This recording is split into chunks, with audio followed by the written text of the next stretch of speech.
Ah, moi, j'ai un grand respect pour la danse. Hein. Ah, pour les danseurs d'abord, hein, parce que le port du collant, c'est pas donné à tout le monde. Hein. Et puis pour les danseuses, tu vois, elles sont toujours souriantes, gracieuses, alors qu'elles font un effort physique digne d'une sportive de haut niveau. Tu prends une sprinteuse, par exemple, tu vois, elle fait 11 secondes d'effort, elle passe la ligne, elle crache ses poumons, tu vois, elle tire une gueule de 2 mètres, tu vois. Hein. Une lanceuse du poids, c'est pareil. Elle fait 2 tours dans un cercle, elle lance son engin, qu'est-ce qu'elle fait? Elle pousse un cri, c'est tout, hein. Alors qu'une danseuse, tu vois, elle saute en l'air pendant 2 heures, on la lance à droite, on la récupère à gauche, et ben elle garde la banane, elle est toujours souriante, tu vois. Et puis l'entraînement, attends, mais qu'est-ce que c'est dur, tu vois. Dès que tu rentres à l'école, d'abord on t'appelle petit rat. Attends, un rat, c'est difficile à porter ça comme non, rat. On t'appelle pas mon lapin, ma caille, mon poussin. Hein. Ah non, tu morfles quand t'es danseuse. Hein. Et puis, physiquement, c'est très dur. Tu vois, moi j'ai une amie, elle est danseuse. Hein. Elle est hyper mignonne. Bon, enfin mignonne. De la tête jusqu'aux chevilles. Hein. Parce qu'en dessous les chevilles, c'est un massacre, un carnage. Elle est défigurée des pieds.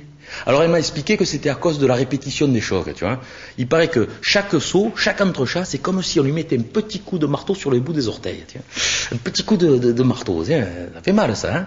Moi je vois déjà quand je me tape le pied dans une porte, je pleure ma mère pendant 2 heures, alors là t'imagines, c'est des petits coups de marteau quand même, hein. Alors après, va t'étonner toi si certaines danseuses étoiles ont mauvais caractère, hein. Quand tu as fait 20 ans de danse, que tu as les pieds comme des choux-fleurs, là, si en plus on vient te prendre la tête avec des problèmes administratifs, tu exploses, c'est normal. Hein.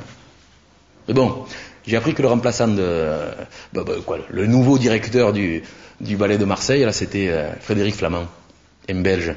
Ah ben ça fait plutôt plaisir. Hein. Non, parce qu'à Marseille, la dernière fois qu'un Belge a repris une équipe en main, ça s'est plutôt bien passé. Hein. Alors bon, même si on ne peut pas comparer des footballeurs à des danseuses, quoique chez nous, parfois on se demande... Hein, ben, souhaitons que de là-haut, Raymond la science lui jette le bon œil.